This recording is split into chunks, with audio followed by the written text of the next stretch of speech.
sah saja, tetapi kembali lagi kepada hukum negara ya. Hukum negara itu artinya hukum yang sudah dibuat oleh lembaga negara, itu mulai dari anggota DPR ya, nanti diputuskan menjadi undang-undang, itu namanya undang-undang pernikahan ya. Jadi cerai itu harus melalui instansi khusus, yaitu pengadilan. Nah, berkaitan dengan ini tadi pertanyaannya juga yang keempat tuh, apa gunanya KUA, apa gunanya pengadilan jika seseorang tuh nikah siri atau cerai siri, bagaimana menyikapinya? Nikah siri, cerai siri secara syariat hukum Islam sah kalau memenuhi syarat dan rukun daripada nikah itu sendiri ya, yaitu ada wali, ada saksi, ada mas kawin, ada calon mempelai laki dan calon mempelai wanita, dan ada akad. Sah menurut Islam. Tapi kan kita ada punya negara itu artinya untuk memberikan ketentuan atau ketetapan kepada anak-anak kita. Sebab nanti kalau nikah tanpa melalui kantor urusan agama, jadi anak tersebut tidak mendapatkan akte kelahiran, ya kan ya, karena tidak punya surat nikah. Ya, tidak. Jadi anak ilegal namanya, kasihan anak itu. Dan anak pun nanti tidak bisa mendapatkan harta warisan secara negara. Kalau cara hukum Islam sih boleh, haknya. Karena tidak punya itu. Jadi anak ilegal nanti bahaya, ini kasihan anaknya.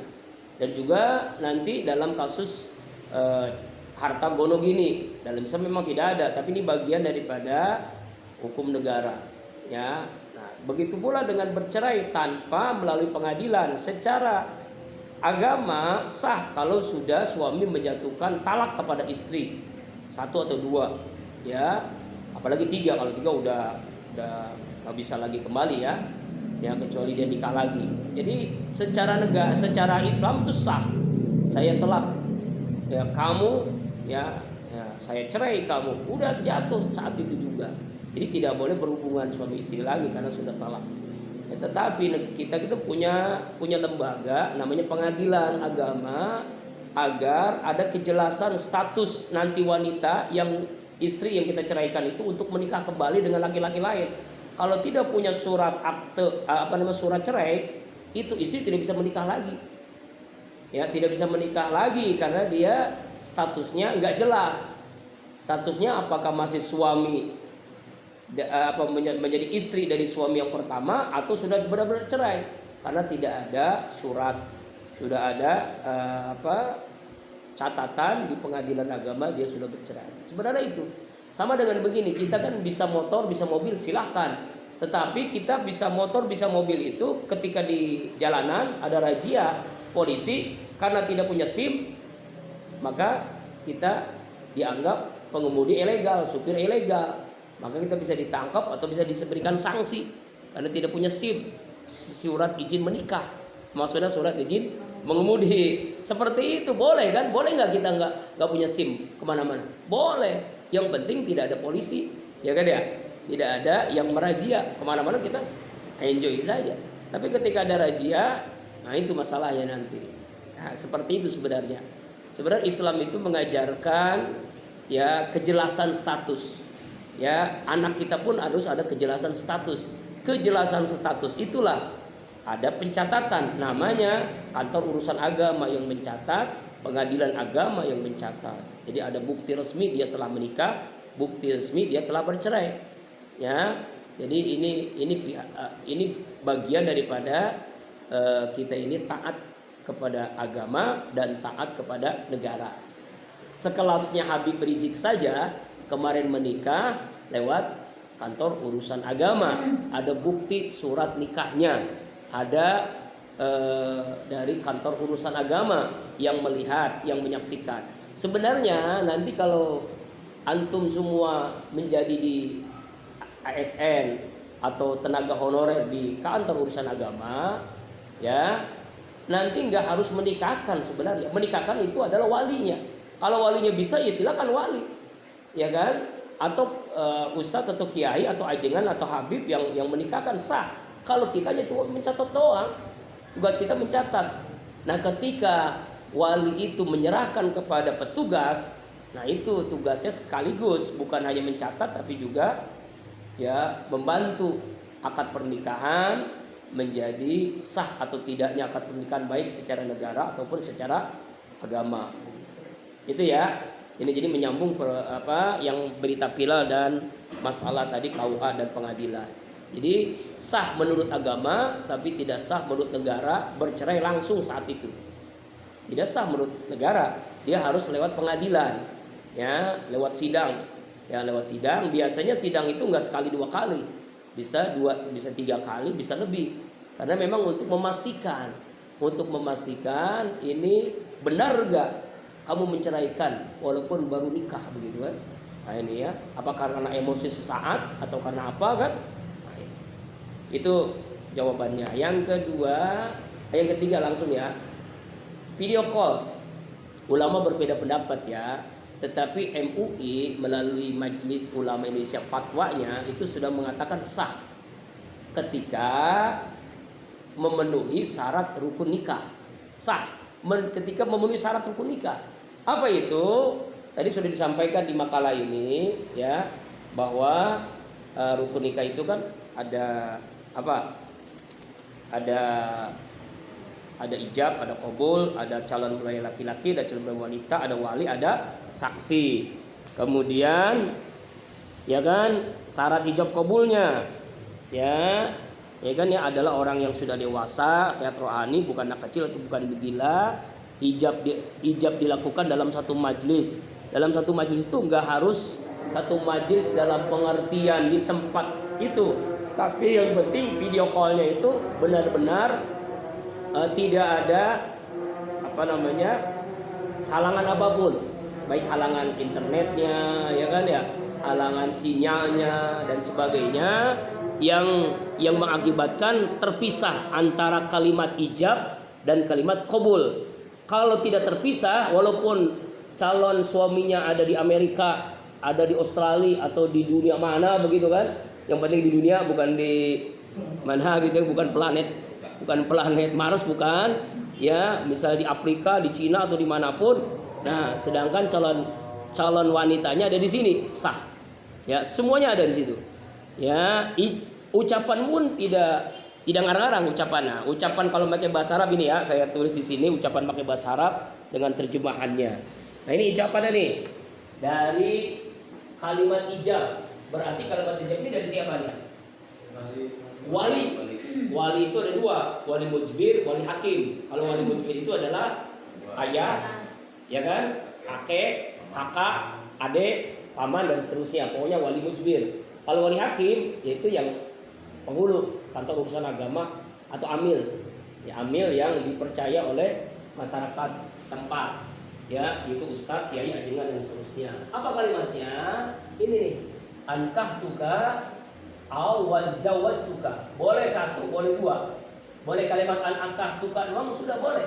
Ankahtuka binti siapa namanya? Fulan bin fulan bimahrin. Maharnya apa? Sebutkan. Ya, maharnya mobil, motor, sepeda, ya, sendal jepit, handphone, ya, rumah, apa lagi? Sertifikat, ya, surat tanah, surat BPKB, macam surat. Halan. Nah ini bahasa Arabnya. Kalau bahasa Indonesia, saya nikahkan engkau atau saya kawinkan engkau dengan anak saya, anakku, ya, fulan bin fulan dengan mas kawin, seperangkat alat sholat dibayar tunai. Langsung kalimatnya tidak boleh ada jeda. Ini disebut dengan satu majelis namanya. Walaupun majelisnya ada di Amerika, di Australia atau dimanapun, ini di Indonesia kalimatnya sama. Qabil tu nikaha bimahril mazkur, bimahril sebutkan namanya halan. Saya terima nikahnya dengan mas kawin, sepakat alat sholat dibayar tunai. Halan itu tunai. Ya itu sah udah. Jadi gampang sekali. Dulu saya nikah pakai bahasa Arab, cepet, ringkas, ya. Cepat dan ringkas. Jadi kalimatnya cuma qabil tu nikaha wa tazwijaha naqdan atau halan. Sah udah. Nah seperti itu. Ya. Nah sekarang sih dipermudah oleh ya kantor urusan agama, ada catatan dituliskan ya. Jadi nanti kalau ribet bahas, tinggal baca aja, baca di tulisan itu, ikutin tulisan itu, baik dari pihak walinya ataupun pihak calon suaminya, ya itu, ya kan? Nah istri mah enggak ngapa-ngapain kalau perempuan, nanti paling dalam itu biasa, itu tradisi kita itu biasanya ada kalimat-kalimat yang membuat jadi nangis itu perempuan, apa itu? Ya, izin kepada sungkeman, kepada wali, kepada ayah, kepada kakak bahwa dia mau menikah begitu. Iya. Tapi sebenarnya itu tradisi ya, itu tradisi, itu bukan aturan ya. Sebenarnya kalau dia sudah menerima, ya sudah dibolehkan untuk menikah. Ya ini bahasanya kan sendayu, biasanya membuat itu ada dramatisasi kan. Wah itu yang bikin nangis tuh kan katanya ya. Iya. Jadi sekali lagi sah hukumnya nikah melalui video call selama tidak ada halangan internetnya, satu majelis antara ucapan ijab dan qabul, dan memang calon suami kita, bukan orang lain. Ya, benar-benar kita udah biasa begitu karena memang kebetulan dia kerja di luar kota, luar negeri yang tidak memungkinkan saat itu, sedangkan sudah ditetapkan tanggal nikah pada hari itu, gitu ya, dan itu sah hukumnya. Ya, dan itu sudah menjadi fatwa dari Majelis Ulama Indonesia selama memenuhi rukun dan syarat nikah. Tapi kalau tidak memenuhi rukun syarat nikah ya tidak sah. Ya. Akad nikah janda tanpa wali apakah sah? Kalau Imam Hanafi itu tidak sah ya, sah. Tapi kalau Imam Syafi'i tidak sah tanpa wali. Jadi harus dengan wali. Walinya itu hanya menyetujui, sebab kalau janda itu kalau dia sudah mau menikah, dia dengan sendirinya sudah menyetujui nikah dengan pilihannya, begitu ya. Dengan wali, karena wali itu bagian daripada rukun nikah. Wali itu apakah wali mujbir, kakak, adik, ayah, kakek, kakak, adik, itu kan urutannya begitu, paman dan seterusnya. Nanti kita belajar tentang wali kan ada ya. Lalu kalau tidak ada, atau orang tuanya meninggal dunia, atau kakaknya sudah nggak ada, atau menyerahkan kepada wali hakim, itu kantor urusan agama penghulu, dialah yang menikahkan kita, ya, menikah janda tadi sah. Kalau ada wali, tanpa wali tidak sah, ya, karena ini bagian daripada rukun nikah. Demikian ya. Apalagi sebenarnya udah semua ya, nikah langsung cerai lewat KUA, pengadilan, akad sah. Nah, pada intinya adalah tadi ada 3 hal pernikahan yang tidak dibolehkan, ya, yaitu nikah mut'ah, nikah sighar, dan nikah tahlil. Sudah dijelaskan oleh pemakalah ya. Kalau nikah mut'ah itu biasa dilakukan oleh orang-orang Syiah. Apa itu nikah mut'ah? Nikah mut'ah itu nikah dibatasi tanggalnya atau jamnya atau ya dibatasi gitu ya, kontrak, nikah kontrak. Haram hukumnya itu. Orang-orang Syiah itu masih melakukan sampai hari ini. Biasanya ustadz-ustadznya itu senang banget itu. Ya bayangin, itu dikatakan ustadz di kalangan Syiah itu kalau dia sudah nikah 2-3 kali. Ya, karena memang setelah nikah sesuai dengan kesepakatan, ada yang seminggu, ada yang sebulan, ada yang setahun langsung cerai dengan sendirinya walaupun tidak menceraikan. Karena ketika akad nikahnya itu memang kalimatnya begitu. Saya terima nikahnya dengan mas kawin selama 1 tahun. Dengan sendirinya setelah 1 tahun cerai. Bayangkan itu terjadi. Ini sebenarnya nikah mut'ah ini legalitas zina. Zina yang disyariahkan ya. Ya kan? Itu yang dilakukan katanya ya, di daerah-daerah Puncak, Cianjur sana, orang-orang Arab ingin menikahi wanita-wanita Indonesia lalu melakukan mut'ah. Sah ini ya sama aja lah. Masa nikah cuma sebulan, cuma seminggu?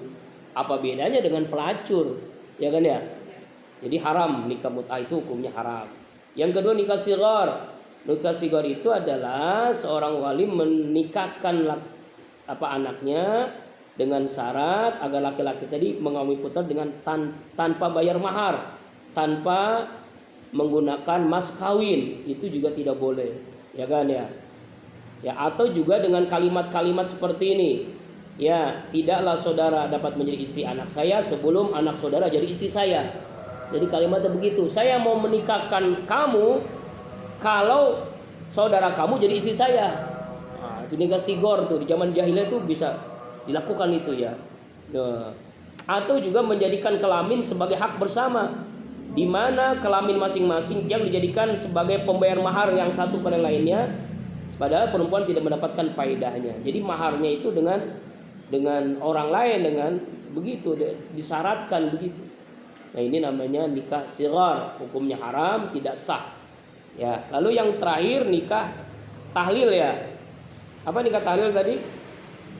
Yaitu seorang laki-laki menikahi perempuan yang telah ditalak 3. Ya, ya kan yo. Hati-hati nih kalau udah talak 3 ini. Karena talak 3 itu seorang itu bisa menikahkan lagi kalau dia sama-sama menikah lalu sama-sama menceraikan. Ini udah talak 3 nih. Dia harus nikah dengan orang lain dulu. Istri kita juga nikah dengan orang lain dulu. Lalu cerai. Dia juga cerai. Kita nikah lagi baru boleh. Kalau nggak itu nggak boleh. Kok ribet banget tuh ya. Apa itu pernah terjadi? Wallahualam. Rasanya juga nggak mungkin kan. Masa semudah itu orang nih menikah lagi cerai lagi, menikah lagi cerai lagi kan? Nggak mungkin dia juga begitu kan? Nah ini ya. Apalagi main-mainan. Nah, ya kan? Ini laknat Allah kepada orang yang melakukan nikah tahlil. Ya, jadi nikah bagaimana hadis melaknat muhalil, itu menikahkan wanita dan juga menghalalkan wanita itu bagi suaminya. Yaitu jadi menghalalkan bagi wanita untuk menikah dengan suaminya. Nah, ini namanya nikah tahlil namanya. Menghalalkan. Hukumnya haram, hukumnya tidak sah. Ini 3 cara nikah yang tidak sah. Tahlil, sighar dan mut'ah. Mut'ah, tahlil dan sighar. Ya, kenapa? Karena semuanya merugikan dari pihak wanita ya. Yang dirugikan itu wanita sebenarnya. Ya, baik itu sighar, mut'ah atau tahlil dirugikan adalah pihak wanita. Ya. Ya, itu. Bahkan kalau di zaman dahulu itu ada nikah-nikah di zaman jahiliyah. Zaman jahiliyah itu di sini tadi dijelaskan yaitu pernikahan pergundikan. Yaitu perempuan-perempuan yang dinikahkan ya lewat lewat pembayaran, ya, sama aja dengan pelacuran namanya ya. Itu pernikahan orang-orang jahiliyah itu ya. Yang kedua tukar menukar istri. Nah itu. Nah zaman sekarang udah ada nih. Jadi kembali ke zaman jahiliyah. Bahkan ada nauzubillah ya, perkumpulan. Jadi suami istri itu berkumpul. Jadi dia tukar-tukaran istri. Suami ini nukar istrinya, istri itu nukar, jadi gantian begitu. Astagfirullahaladzim. Jadi ada grup WA, dan itu udah ditangkap sama kepolisian, ya kan? Ada punya grup, lalu hotel, berapa pasangan, ada 5 pasangan suami istri, tetapi dia melakukan itu bergantian dengan istri temannya, gitu. Astagfirullah, tukar menukar istri. Nah ini juga pernikahan yang udah ada di zaman jahiliyah dan sekarang ada lagi. Nah ini pernikahan yang seperti itu. Atau juga pernikahan di zaman jahiliyah itu pernikahan pinjam atau gadai. Jadi karena dia tidak bisa membayar hutang, lalu untuk bayar hutang itu dia menggadai istrinya. Nah, sampai berapa minggu, berapa bulan, berapa tahun, lalu sampai lunas. Nah baru dibalikin lagi. Astagfirullahaladzim. Atau juga poliandri. Tahu poliandri? Seorang wanita suaminya 2, 3, 4 orang. Di India tuh ada tuh. Ya Allah, perempuan ini suaminya 4 orang. Kalau laki-laki istri 4 sah, boleh, halal. Tapi kalau perempuan punya suami 4, jangankan suami 2 aja nggak sah. Zaman sekarang tuh ada itu. Astagfirullahaladzim. Bayangkan deh lo perempuan. Bayangan perempuan. Ya kan ya. Artinya kalau laki-laki punya istri 4 sah, boleh. perempuan punya suami 2 aja tidak sah, tidak boleh, haram hukumnya tuh. Poliandri namanya. Kalau poligami boleh, kalau poliandri tidak boleh. Ya, jangan protes perempuan ya. Nauzubillahi min dzalik. Ya. Ini namanya pernikahan-pernikahan yang dilarang di dalam apa yang pernah terjadi di zaman jadi dan sekarang terjadi lagi. Sekarang ada orang yang melakukan itu, nauzubillah min dzalik. Bahkan nggak tahu juga itu apakah konten atau benar. Itu katanya merasa anehnya dia senang gitu, punya suami 2. Senang katanya, tenang hidupnya. Dan laki-lakinya itu bodohnya dia enjoy aja punya istri ini apa 2 orang laki-laki ini punya istri 1. Ya Allah ya Rabbal. Itu benar itu ada kejadian begitu kan? Apakah sekedar konten atau apa? Wallahu a'lam. Ya. Ya Allah, nauzubillahi min dzalik. Wallahu a'lam.